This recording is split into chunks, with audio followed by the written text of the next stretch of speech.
My name's Paul White. I'm 32. I'm a sports and spine doctor. I've lived in Atlanta for about 4 years now. I'm from Lake Charles, Louisiana.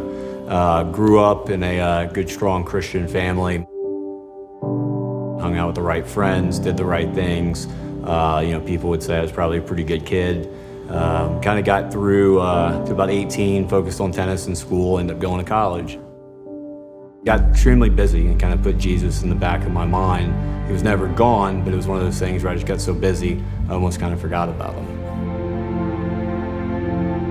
Started hanging out with the wrong crowd. They were really friends that really liked me for social reasons, for party reasons, and they drew me into the wrong side, that were doing the wrong things that I didn't really want to be doing in the end. Ended up getting into medical school, kind of same thing. I just kind of was lost, but I was good. On the outside, I looked great. Everybody was, wanted to be me. I was playing sports and, straight A student, and, I was a doctor now, but on the inside, I was empty, and I was kind of gone. I really finally kind of hit this wall of just emptiness and was just lonely and anxious and nervous, and I was supposed to go on a bachelor party, and ended up driving to the airport Friday after work, and I remember driving to the airport and was just nervous and anxious, and there was something that was just completely uneasy about it. I knew that the bachelor party was going to put me in situations I didn't really want to be in. And I pulled into the parking deck, and I couldn't even open the door. It was like my legs were heavy, they didn't even work. Finally, it was about 30 minutes before my flight left, and I knew I just missed the flight.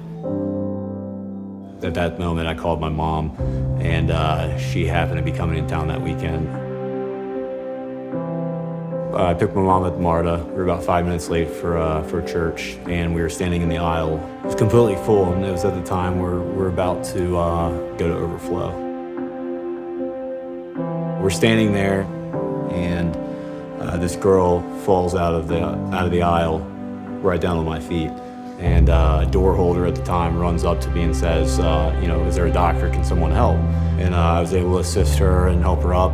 And they escorted her and her friend out, and they asked if my mom and I wanted to sit in the seats. And so we sat down.